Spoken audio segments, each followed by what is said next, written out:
নিজের পিঠ আমার দিকে করে দাঁড়িয়ে পড়ো। চলো এটাও করে দেখে নি।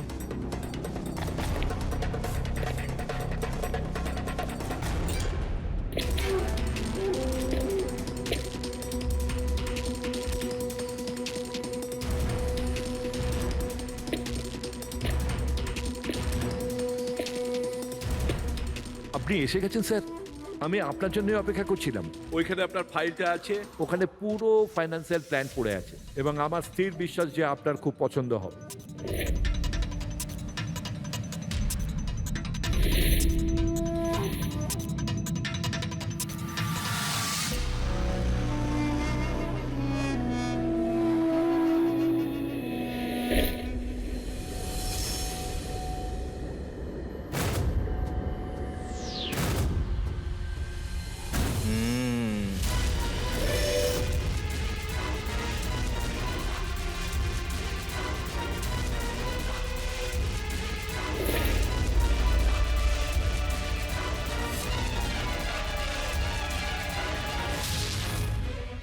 আরে এ তো নকল।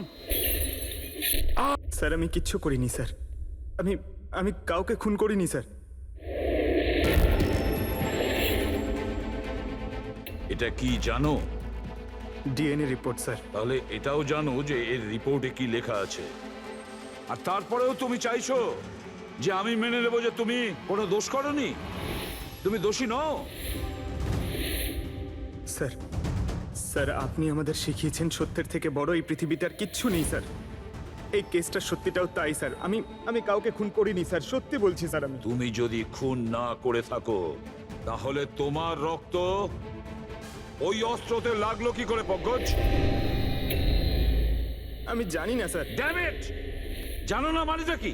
হ্যাঁ, এই যে তোমার হাতে চোট লেগেছে, ওই যে রক্ত চিহ্নটা রয়েছে, সেটাই চিৎকার করে বলছে খুনি তুমি পঙ্কজ, তুমি। আমি আপনাকে বলেছিলাম স্যার, আমি অটো করে যখন বিউরো আসছিলাম তখন কেটে গেছিল স্যার।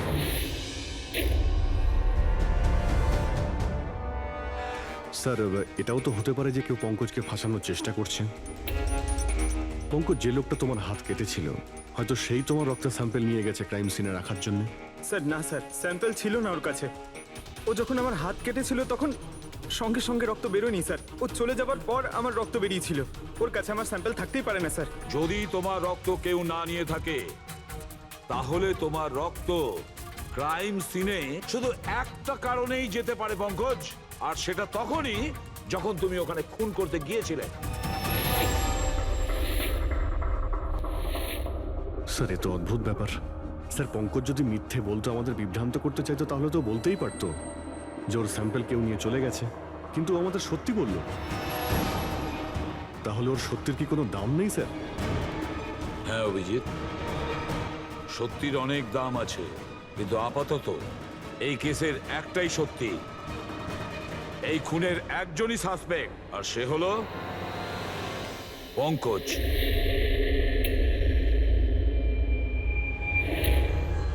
আমি তোমাকে সিআইডি থেকে সাসপেন্ড করছি। স্যার স্যার আমার কথা বিশ্বাস করুন, আমি কিচ্ছু করিনি, আমি খুন করিনি। আমি আমার বাবার দিব্যি করে বলছি স্যার। তোমার গান আর ব্যাচ। স্যার একজন ছেলে তার বাবার শ্রাদ্ধের দিন কিভাবে তার মিথ্যে দিব্যি কাটতে পারে স্যার? আমি তোমাকে জিজ্ঞেস করিনি ফেডরিক।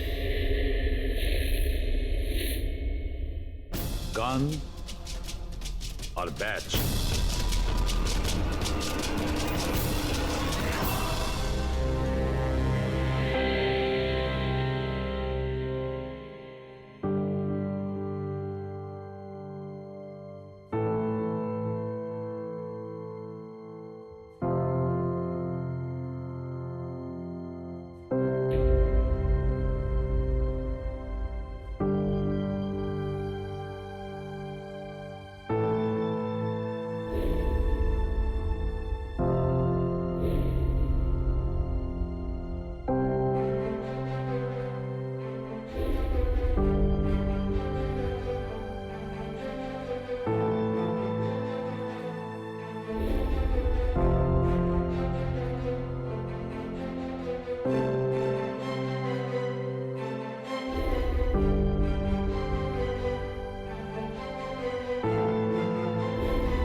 এটা অন্যায় হচ্ছে, এটা খুবই অন্যায় হচ্ছে। নো অফেন্স স্যার, কিন্তু আপনি আপনি সবসময় আমাদের উপরে এইভাবে সন্দেহ করতে পারেন না স্যার। এটা তুমি কি বলছো অভিজিৎ? কি ভুল বললাম আমি? যখনই কোনো সিআইডি অফিসারকে মিথ্যে ব্লেম দেওয়া হয়েছে, আপনি আমাদের উপর কখনোই ভরসা করেন না। এটা তুমি কি বলছো অভিজিৎ? আমি তোমার কাছে এটা আশা করিনি। স্যার, আমাদেরও আপনার কাছে কিছু আশা থাকে স্যার। আপনার একটা ইশারায় আমরা যে কোনো মুহূর্তে জীবন দিতে প্রস্তুত থাকি। তাহলে এটুকু আশাও কি অন্যায় যে আপনি খারাপ সময় আমাদের পাশে থাকবেন, আমাদের আপনি সহযোগিতা করবেন? তোমাদের আমি সহযোগিতা করি না? সত্যিটা জানার চেষ্টা করিনি? সত্যিটা জানার চেষ্টা করে অনেকবার আপনি আমাদের আত্মসম্মানে আঘাত করেছেন স্যার। আমাদের দায়িত্ব আর কর্তব্যকে আপনি সন্দেহ করেছেন। যখন আমাকে মিথ্যে অপবাদ দেওয়া হয়েছিল, আপনি আমার উপরে ভরসা করেননি স্যার। আর যতক্ষণ পর্যন্ত অভিজিৎ নিজেকে নির্দোষ প্রমাণিত করছে, ওকে জেলেই থাকতে হবে। যখন দয়াকে মিথ্যে অপবাদ দেওয়া হয়, তখন ওকেও আপনি ভরসা করেননি স্যার। কিন্তু হয়তো আপনি একটা কথা ভুলে গেছেন, একবার আপনাকেও এরকম মিথ্যে অপবাদ দেওয়া হয়েছিল স্যার।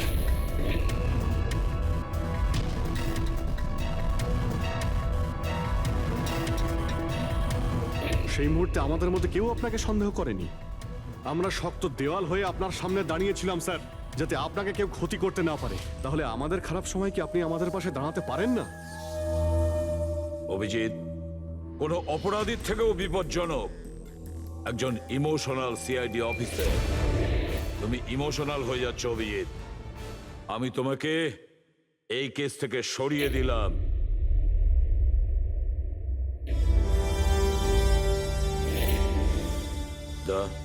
পুরবি, আজ থেকে পঙ্কজের কেস তোমরা দুজন ইনভেস্টিগেট করবে। শুধু শুধু তোমরা দুজনে। ঠিক আছে স্যার। এখন আমার উপরে আপনার এতটুকুও ভরসা নেই যে এই কেসটাকে আমি নিউট্রাল ভাবে দেখতে পারবো কিনা। এত বছর ডিউটির পর এরকম মেডেল তো ভাগ্যবানেরাই পায়। Thank you sir.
নিজের পিঠ আমার দিকে করে দাঁড়িয়ে পড়ো।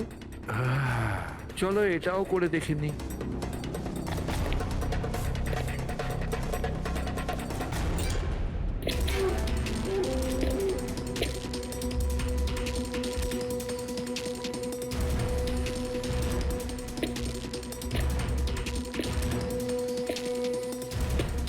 আপনি এসে গেছেন স্যার। আমি আপনার জন্য অপেক্ষা করছিলাম। ওইখানে আপনার ফাইলটা আছে, ওখানে পুরো ফাইন্যান্সিয়াল প্ল্যান পড়ে আছে এবং আমার স্থির বিশ্বাস যে আপনার খুব পছন্দ হবে।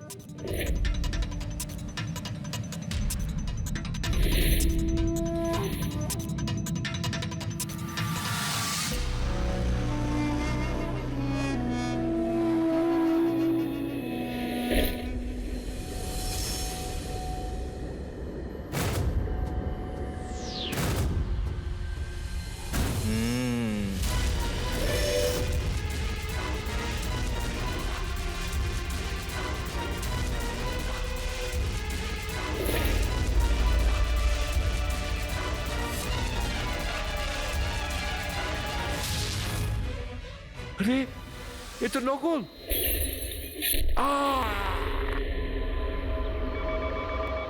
Hello ACP Pradyuman here. What? কখন? আচ্ছা ঠিক আছে।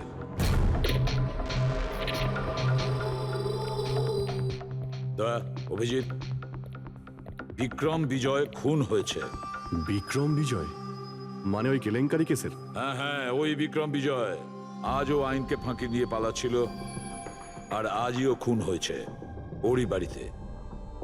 একদিন না একদিন তো এটা হওয়ারই কথা ছিল স্যার। এত শত্রুও পুষেছে ঘরের মধ্যে। Sir I am really sorry sir, একটু লেট হয়ে গেলাম। কি ব্যাপার পঙ্কজ, কোথায় ছিলে তুমি? স্যার আসলে বাবার শ্রাদ্ধ ছিল আজ, তাই মন্দিরে গেছিলাম পুজো দিতে। ঠিক আছে। আর এটা হাতে কি হয়েছে? আরে স্যার আসতে গিয়ে লেগে গেল, তেমন কিছু না, খুব বেশি লাগেনি স্যার। ঠিক আছে, তৈরি হয়ে নাও, একটা মার্ডার কেস এসেছে।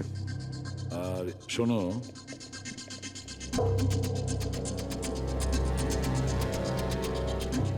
কার আবার মার্ডার হলো? বিক্রম বিজয়ের।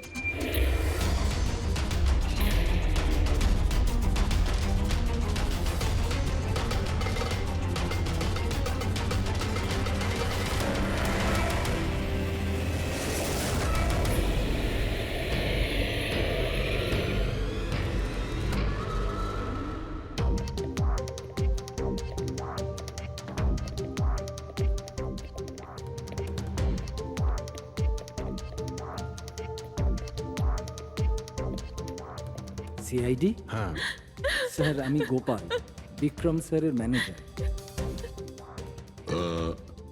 এই তিনজন কারা? এ মোহিত, বিশাল আর ও হলো রাঘব, এরা স্যারের সিকিউরিটি গার্ডস। ও, আর ইনি? ইনি বিক্রম স্যারের ওয়াইফ মধু ম্যাডাম, আর বাকিরা সব স্টাফ। বডি কোথায়? স্যার বডি ভেতরে আছে। এই ঘাড়ে আঘাত করেছে আর পেট আর বুকেও মেরেছে। খুনি এটা শিওর হতে চেয়েছিল যে কোনোভাবেই যেন এ বেঁচে না যায়।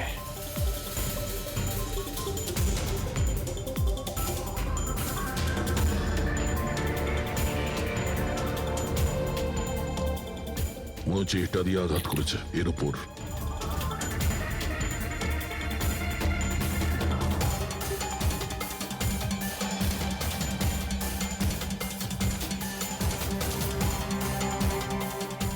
বিক্রমের ফোনে শেষ মেসেজটা কোনো আননোন নাম্বার থেকে এসেছিল। নিজের পিঠ আমার দিকে করে দাঁড়াও। পিঠ আমার দিকে মানে ওই লোকটা কি একে নিজের মুখ দেখাতে চাইনি নাকি?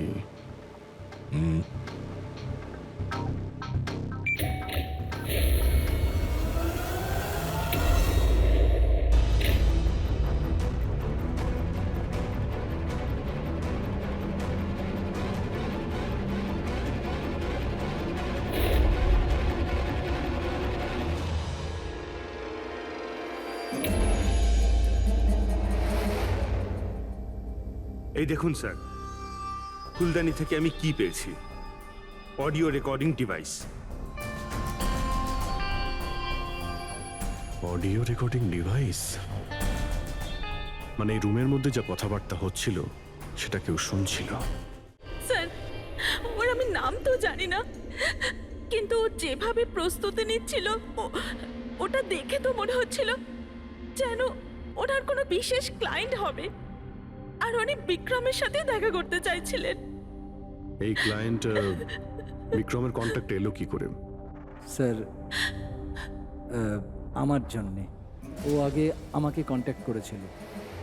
ও বিক্রম স্যারের পুরো ইতিহাস ভালো করে জানতো, আর বিক্রম স্যার ওর এই হোমওয়ার্কে খুব ইমপ্রেসড হয়েছিল, আর উনি আমাকে মিটিং ফিক্স করতে বলেছিলেন। আপনি ওর সঙ্গে আগে দেখা করেছিলেন? না স্যার, ওই ফোন করেছিল, আর সেটাও প্রাইভেট নাম্বার থেকে।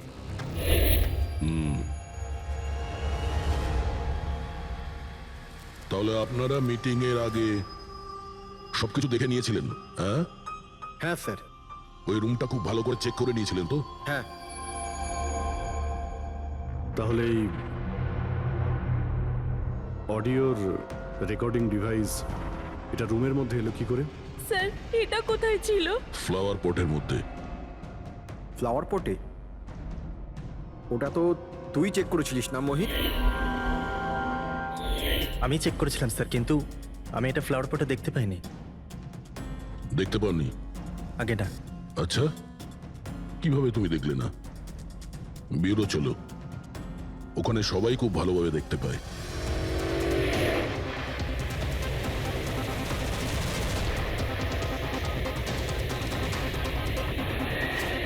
মোহিতের উপর নজর রাখবে। গুলি চালাবে না। কৈলাস স্যার, আপনি? কে ইনি? ইনি সিবিআই অফিসার কৈলাস বাবু। কেমন আছেন স্যার? দারুণ। কি ব্যাপার স্যার, হঠাৎ করে আপনি আমাদের রাস্তা আটকে দিলেন? অভিজিৎ আমার ওই লোকটাকে চাই যে তোমাদের সিআইডির গাড়িতে বসে আছে।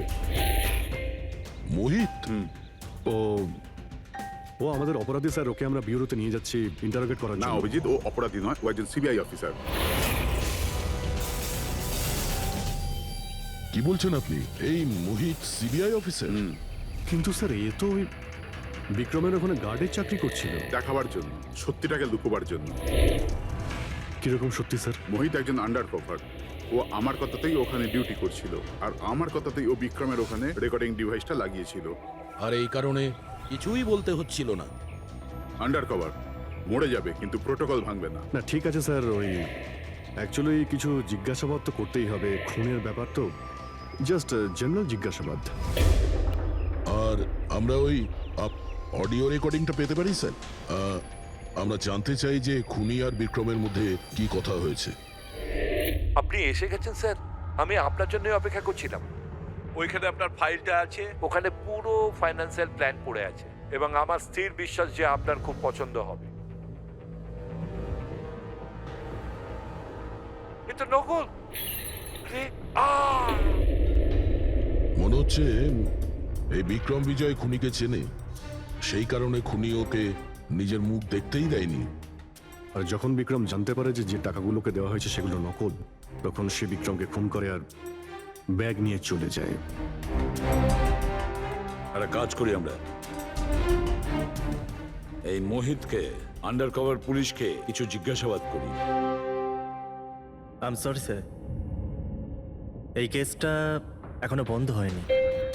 এই জন্য আমি যদি আপনাদের এর থেকে যদি কিছু বেশি বলি তাহলে প্রোটোকল ভাঙা হবে, হুইচ আই ডোন্ট ওয়ান্ট। দেখো মোহিত, আমি তোমার প্রোটোকলকে রেসপেক্ট করি।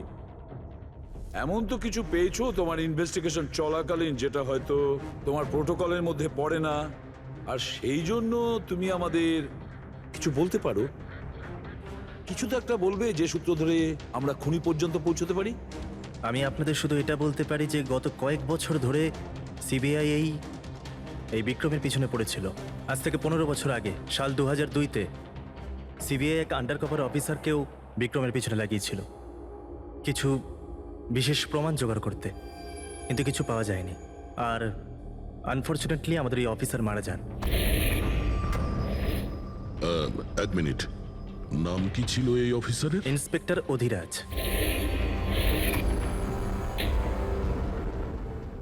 ইন্সপেক্টর অধিরাজ? এই বোতলে যে রক্তটা আছে, এই রক্তে বিক্রমের ডিএনএ ছাড়াও অন্য কারো ডিএনএ আছে। বিক্রমের ডিএনএ ছাড়াও অন্য কারো ডিএনএ আছে? তুমি বলতে চাইছো অন্য কেউ ছিল? কে ছিল সালুকে? ক্রিমিনাল ডাটাবেসের সঙ্গে কম্পেয়ার করে দেখেছিলে, ম্যাচ করে দেখেছিলে তুমি? তার দরকার পড়েনি। প্রয়োজন ছিল না কি বলছো সালুকে? সেটা কার ডিএনএ? ওই ডিএনএ হ্যাঁ, পঙ্কজের। হোয়াট? ওই ডিএনএ পঙ্কজের? আমাদের পঙ্কজের? আমাদের পঙ্কজের। এটা কি করে হতে পারে? সিআইডি অফিসার হলো পঙ্কজ।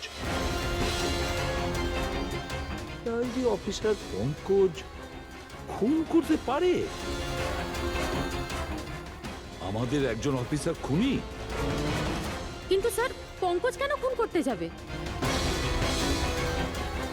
সেটাই তো সিআইডি অফিসার কেন খুন করতে যাবে? স্যার, বিক্রমের বাড়ির থেকে 1 কিলোমিটার দূরে পুলিশ একটা বেবারিশ মোটরসাইকেল পেয়েছে স্যার। কার মোটরসাইকেল ছিল ওটা?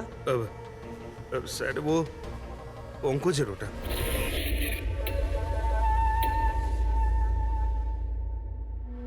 ভাবছিলাম তাই। তার মানে পঙ্কজের বাইকটা পাওয়া গেল ওখানে, আর আপনাদের কারুর অবাক লাগলো না? ফ্রেডি, বিক্রম বিজয় যে মারা গেছে আজ 15 বছর আগে, অধিরাজ বাবু পঙ্কজের বাবা একটা আন্ডার কভার কব বডিগার্ড সেজে বিক্রম বিজয়ের বিরুদ্ধে প্রমাণ জোগাড় করছিল, আর সেই কারণে ও মারাও গেছে। তার মানে স্যার, পঙ্কজ এটা ভাবে যে পঙ্কজের বাবার মৃত্যুর পিছনে এই বিক্রম বিজয়ের হাত রয়েছে, আর এই জন্য ওর বাবার মৃত্যুর প্রতিশোধ নেবার জন্য।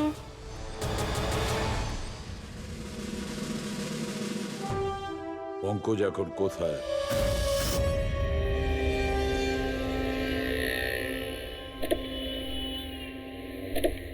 আরে স্যার, আপনারা? আরে এই প্রশ্নটাই তো আমরা তোমাকে জিজ্ঞেস করছি। তুমি এখানে কি করছো? তুমি তো অসুস্থ ছিলে। আরে স্যার, বাইক চুরি হয়ে গেছিল আমার। এই সামনে থানাতেই রিপোর্ট লেখাতে এসেছিলাম। এই দেখুন। আমরা জানি তোমার বাইকটা কোথায়। আপনারা কি করে জানলেন স্যার? তোমার বাইক বিক্রম বিজয়ের বাড়ির কাছে পেয়েছি। সেই বিক্রম বিজয় যে তোমার বাবার খুনি। যখন বিউরোতে এসিপি স্যার বললো যে বিক্রম বিজয়ের খুন হয়েছে, তখন তুমি জানতে না ওই বিক্রম বিজয়? হ্যাঁ স্যার। আরে তাহলে তুমি বিউরোতে কেন বললে না? তোমার বলা উচিত ছিল যে বিক্রম বিজয়ই তোমার বাবার খুনি। স্যার, বাবার শ্রাদ্ধ ছিল স্যার। মন্দির থেকে বিউরো আসছিলাম, ওনার ব্যাপারেই ভাবছিলাম, আর কিছু খেয়াল ছিল না স্যার। একদম কিছু মাথায় আসছিল না, বুঝতেই পারছিলাম না কি করব।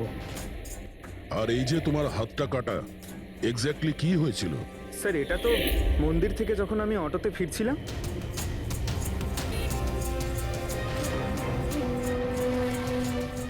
কি হলো স্যার? তাহলে একজন অচেনা লোক আঘাত করে চলে গেল? হ্যাঁ, এমনি অকারণে? স্যার, আমি জানি বিশ্বাস করাটা একটু কঠিন, কিন্তু এটাই সত্যি। আচ্ছা পঙ্কজ, তুমি সবসময় তো বাইকে করে বিউরোতে আসতে, হঠাৎ তুমি অটো করে কেন এলে? হঠাৎ করে না স্যার, আমার বাইক তো দুদিন ধরে খারাপ হয়ে রয়েছে। তাহলে তোমার খারাপ হয়ে যাওয়া বাইকটাকেও নিয়ে গেল, সে ওটাকে রিপেয়ার করলো, আর ঠিক হয়ে যাওয়ার পর ওটাকে একটা ফাঁকা জায়গায় ফেলে দিয়ে এলো, তাও কাকতালীয় ভাবে এমন একজনের বাড়িতে ফেলে দিয়ে এলো যার আজই খুন হয়েছে, আর যে তোমার বাবার খুনিও। স্যার, আপনারা আমাকে সন্দেহ করছেন? আপনাদের মনে হচ্ছে ওই বিক্রম বিজয়কে আমি মেরেছি?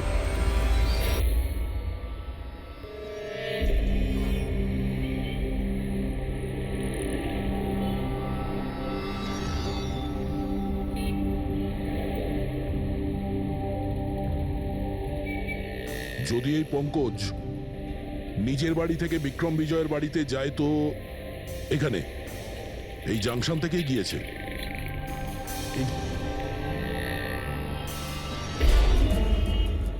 স্যার, সিগন্যালে সিসিটিভি ক্যামেরা রয়েছে। এই সিসিটিভি ক্যামেরার ফুটেজ থেকেই আমরা জানতে পারবো যে পঙ্কজ ওই বাইকে করে এখান থেকে গিয়েছিল নাকি ওটা অন্য কেউ ছিল।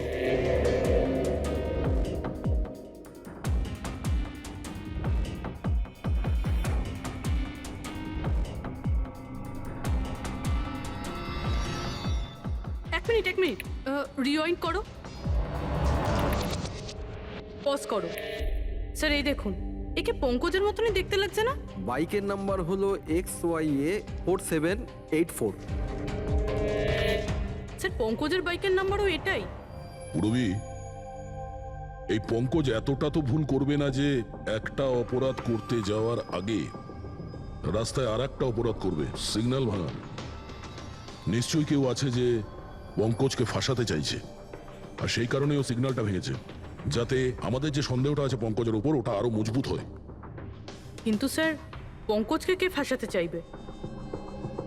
হতে পারে ওর কোনো পুরনো শত্রু।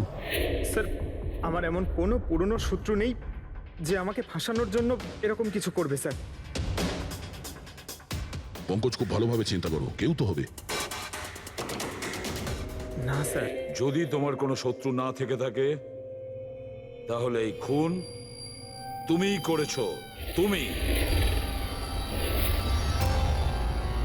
নিজের বাবার মৃত্যুর প্রতিশোধ নিয়েছো তুমি, আর সেটাও ওনার মৃত্যুবার্ষিকীতে। স্যার আমার প্রতিশোধ নেবার কোনো মেন্টালিটি নেই স্যার। আমি আমি খুনি না স্যার, আমি একজন সিআইডি অফিসার। যতদূর বাবার কথা স্যার, আমি তো ওনাকে ভালো করে দেখিও নি স্যার। আমার তো এমন কিছু মনেও নেই যে উনি আমাদের সঙ্গে কখনো টাইম স্পেন্ড করেছেন বা আনন্দ করেছেন। স্যার উনি হয়তো কখনো ভাবতেনও না যে ওনার একটা ছেলে আছে যার ওনাকে প্রয়োজন। তার মানে হলো তোমার বাবার সঙ্গে তোমার সম্পর্ক ভালো ছিল না? স্যার উনি একজন আন্ডারকভার কপ ছিলেন, বেশিরভাগই নিজের কাজে ব্যস্ত থাকতেন। বাড়ি, সংসার, সন্তান, পরিজন সেসব নিয়ে উনি কোনোদিন মাথায় ঘামাননি। আমাকে শুধু আমার মাই মানুষ করেছেন স্যার। কিন্তু তাও বলছি পঙ্কজ, তোমার নিজের বাবার সাথে কোনো না কোনো স্মৃতি তো জড়িয়ে থাকবে না? কিছু মনে আছে? শুধু স্যার এইটুকুই মনে আছে আমার স্যার, আমাকে উনি মেলায় ঘুরতে নিয়ে যেতেন, কিন্তু মেলায় নিয়ে যাওয়ার আগে উনি আমাকে হসপিটালে নিয়ে যেতেন প্রতিবার। কি? হসপিটালে? ওটা কেন? হয়তো ছোটবেলায় আমি খুব অসুস্থ থাকতাম, আর উনি হসপিটালে নিয়ে যেতেন, আর আমার খুব ব্যথা লাগতো স্যার। যন্ত্রণা? পঙ্কজ, কোথায় যন্ত্রণা হতো? স্যার পিঠে, এখানে স্যার। পিঠে? পঙ্কজ, ডাক্তার পিঠে কি করতো? না স্যার, তেমন কিছু মনে পড়ছে না স্যার। মনে করো, মনে করো পঙ্কজ, মনে করো, মনে করো কি করতো? তোমার পিঠে ইঞ্জেকশন দিত বা পিঠের থেকে রক্ত বার করতো? কি করতো মনে করো? Sir sir sir drill drill machine দিয়ে কিছু করতো হসপিটালে। কি বলে? ড্রিল মেশিন দিয়ে? আর তারপরে তোমার পিঠে যন্ত্রণা হতো? খুব ব্যথা করতো স্যার, আমি তো এক সপ্তাহ ঠিক করে বসতে পারতাম না। আর তারপর বাড়ি যাবার পর তোমার ঘুম ঘুম পেত, অদ্ভুত কিছু মনে হতো, মাথা ঘুরতো? হ্যাঁ স্যার। স্যার মেলায় যখন আমি ঘুরতে যেতাম তখন ঘোরের মধ্যে থাকতাম স্যার, সারাক্ষণ মাথাটা ঝিমঝিম করতে আর ঘুরতো স্যার। কিন্তু স্যার এই কথাটার কেসটার সাথে কি সম্পর্ক? সম্পর্ক আছে বস। আমার মনে হচ্ছে এর বাবা এর খুব কম বয়সে এর বোন ম্যারো ডোনেট করে দিয়েছিল। কিন্তু স্যার বাচ্চাদের বোন ম্যারো ডোনেট করা তো বেআইনি কাজ। বেআইনি কাজ, কিন্তু আমার মনে হচ্ছে বস টাকার জন্য বা যে কোনো কারণেই হোক ওই ডক্টর এর বাবার জন্য এই সমস্ত করেছে। সেটা বুঝলাম স্যার, কিন্তু আমি এখনো এটা বুঝতে পারছি না যে ওই ঘটনাটার এই কেসের সাথে কি সম্পর্ক। কানেকশন এইটা পুরোপুরি, যখন কাউকে বোন ম্যারো ডোনেট করা হয়ে থাকে তখন যাকে বোন ম্যারো ডোনেট করা হয়েছে সেই ব্যক্তির হিউম্যান কাইমারিজম হয়ে যায়। হিউম্যান কাইমারিজম? এটা এটা কি ডক্টর সালুখে? মনে করো যে যে লোকটাকে বোন ম্যারো ডোনেট করা হয়েছে সেই ব্যক্তিটির শরীরে দুটো ডিএনএ তৈরি হয়ে যায়। একটা ডিএনএ সেইটা যেটা ওর নিজের অরিজিনাল, আর দ্বিতীয় ডিএনএটা তার যার বোন ম্যারো তাকে ডোনেট করা হয়েছে তার। তার মানে ডক্টর, পঙ্কজের বোন ম্যারোটা যে পেয়েছে তার রক্তেও এই পঙ্কজের ডিএনএ আছে? এক্স্যাক্টলি দয়া বস, আমার মনে হচ্ছে সেই ব্যক্তিটা একটা বিশেষ লোক যার জন্যে পঙ্কজের বাবা এই কাজ করেছিলেন। এমন কোন বিশেষ লোক যে পঙ্কজের বাবা ইন্সপেক্টর অধিরাজের খুব কাছের মানুষ ছিলেন, আর তার মৃত্যুর প্রতিশোধ নিতে গিয়ে ও একটা খুন করে বসে। কিন্তু কে?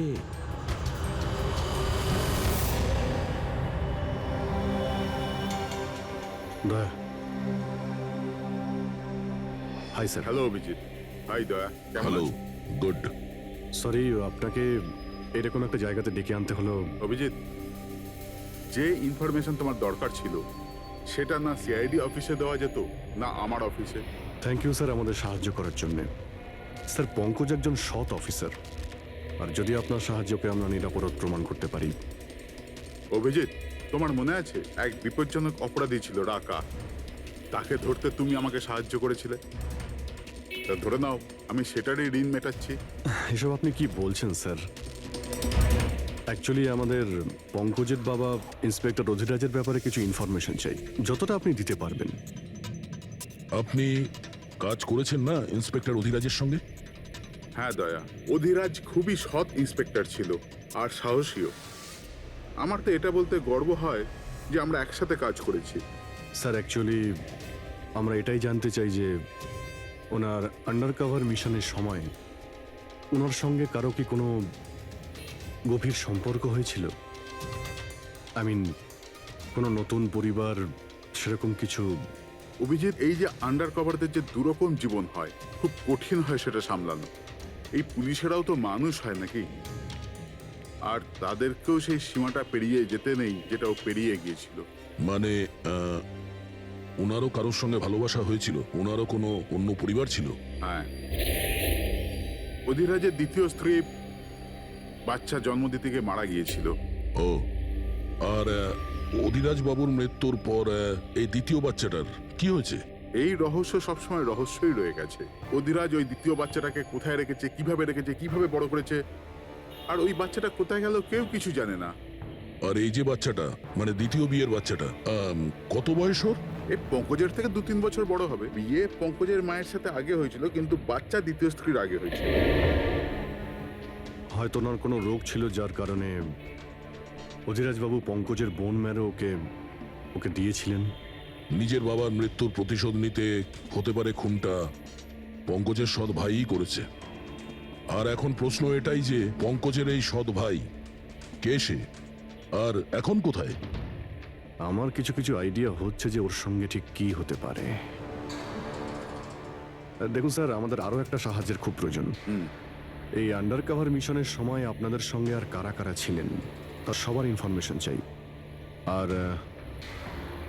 আর অধিরাজ বাবুর ডিটেলস। অভিজিৎ, এটা একটু মুশকিল হবে। জানি স্যার, এটা খুবই কঠিন, কিন্তু কাউকে নির্দোষ প্রমাণ করতে হবে। আপনি আমাদের উপরে বিশ্বাস রাখতে পারেন, সমস্ত ইনফরমেশন আমাদের কাছেই থাকবে। ওকে। আরে ভাই, কতক্ষণ আর অপেক্ষা করতে হবে? এই লোক সময় আসে না কেন?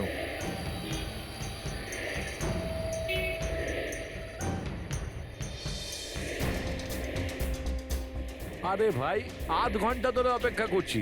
আজই আমার পুরো টাকা চাই। আজই আমাকে এই শহর ছেড়ে দিতে হবে। তোর হিসাব তো আমি আজ এখনই এই মুহূর্তে করব।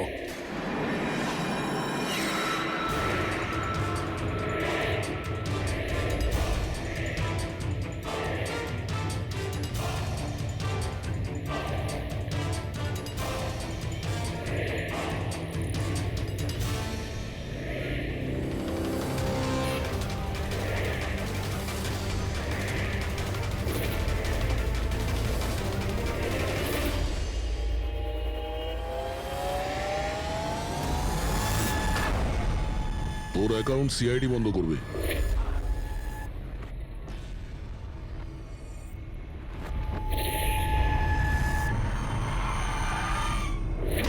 বাবার ধার মেটানো প্রত্যেক সন্তানের কর্তব্য, আর যে ছেলে এটা করে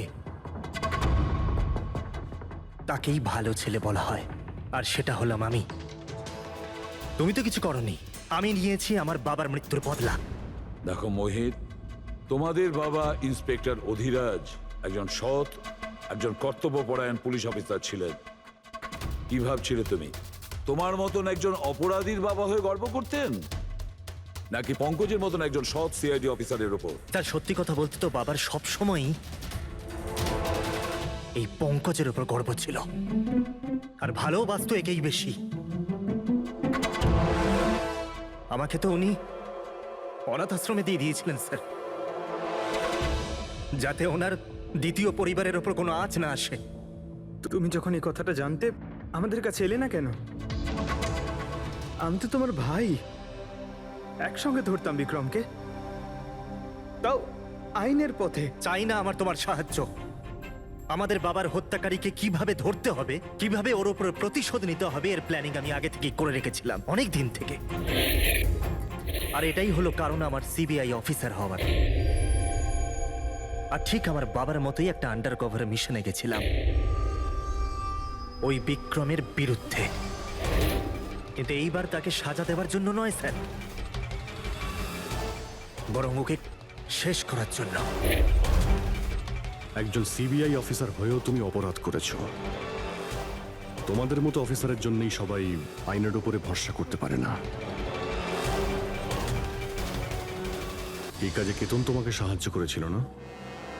হ্যাঁ স্যার, কেতনও আমার বাবার সাথে কাজ করত। সেও একজন আন্ডার কভার অফিসার ছিল। সেই আমাকে সবকিছু বলেছে। আর তার বলাতেই আমি জানতে পারি যে ছোটবেলায় আমার একটা অপারেশনও হয়েছিল। আর যখন তুমি জানতে পারলে যে তোমার রক্তে দুটো ডিএনএ আছে, একটা তোমার আর একটা আমার, তুমি খুন করে আমাকেই ফাঁসিয়ে দিলে। হ্যাঁ, আর এই জন্য আমার রক্ত বার করে আমি অস্ত্রের ওপরে ছড়িয়ে দিয়েছিলাম। আর তারপর তোমার হাত কেটেছিলাম, যাতে এক তীরে দুই পাখি মরে। আমার দুই শত্রু, আমার বাবার হত্যাকারী ওই Vikram. Hello Kailash sir. Sir, আমি বিক্রমের রুমেতে অডিও ডিভাইস লাগিয়ে দিয়েছি।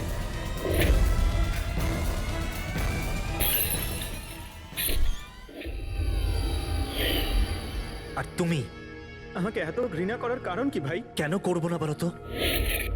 আজ পর্যন্ত সবকিছু তুমি পেয়েছো। আমাদের বাবার নাম, ওনার ভালোবাসা, ওনার সম্মান, সবকিছু। আর দুঃখের বিষয় তো এটা যে এত কিছু পাওয়ার পরেও তোমার এতটুকু হুঁশ ছিল না যে আমাদের বাবার হত্যাকারী কে। স্যার, আজকে যদি আমি না হতাম তাহলে আমাদের বাবার হত্যাকারী আজও বেঁচে থাকতো এবং ঘুরে বেড়াতো। আর তুমি কি পেলে মোহিত? জেল। আর খুন করে তোমার বাবা কি পেল? মরার পরে লজ্জা। স্যার, একটা প্রশ্ন করতে পারি আপনাকে? আপনারা আমার কাছে পৌঁছলেন কি করে? কারণ আমি এতটুকুও ভুল করিনি সমস্ত প্রমাণ পঙ্কজের বিরুদ্ধে করতে। সেটা তো আমরা জানতাম যে পঙ্কজ এ কাজ কোনোদিন করতে পারে না। আর বাকি রইল তোমার অবধি পৌঁছানোর। যখন আমরা দুটো ডিএনএর খোঁজ পেলাম, আমরা তোমার বাবা ইন্সপেক্টর অধিরাজের ব্যাকগ্রাউন্ড চেক করলাম। সেখান থেকেই আমরা জানতে পারি যে ওনার আরো একজন ছেলে আছে, তুমি। ব্যাস, আমরা সেই ছেলের ঠিকুজি খুঁজে বার করলাম তোমার। আর পুরো ব্যাপারটা ছবির মতন পরিষ্কার। অনেক ভুল করেছো তুমি মোহিত, মস্ত বড় ভুল করেছো। আইন তোমাকে কঠোর থেকে কঠোরতম শাস্তি দেবে। হয়তো যাবজ্জীবন জেল, না হলে ফাঁসি।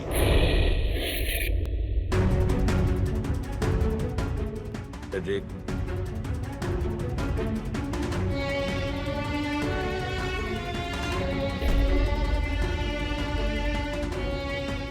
সরি স্যার,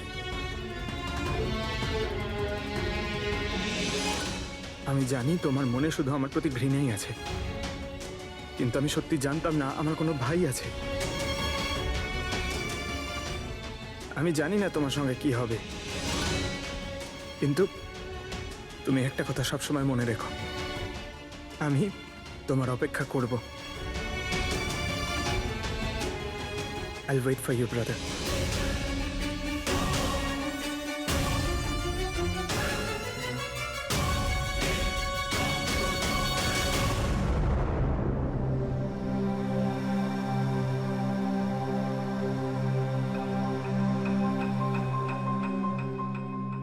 পঙ্কজ, দেখো, তোমার যে ভালো দিকটা আছে না, সেটা কিন্তু বাঁচিয়ে রাখবে খুব ভালো করে। Welcome back to CID.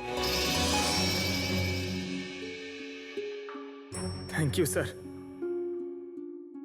Sir, I am sorry sir, আপনি ঠিকই বলছিলেন। ইমোশনাল হয়ে আমি স্যার একটু বেশি বলে ফেলেছি। I am sorry. দেখো অভিজিৎ, তোমরা সবাই আমার কাছে শুধু সিআইডি অফিসার নও, তোমরা আমার গর্ব, আমার আত্মবিশ্বাস, তোমরা আমার শক্তি। তোমরা আর এসিবি প্রদ্যুমান আজ পর্যন্ত নিজের শক্তিকে সন্দেহ করেনি, না কোনোদিন করবে। সময় তো সব সময়ই মানুষের পরীক্ষা নেয়, কিন্তু কর্তব্যের পথে চলার সময় যদি নিজের সন্তানের ওপরেও গুলি চালাতে হয়, আমাদের হাত যেন না কাঁপে।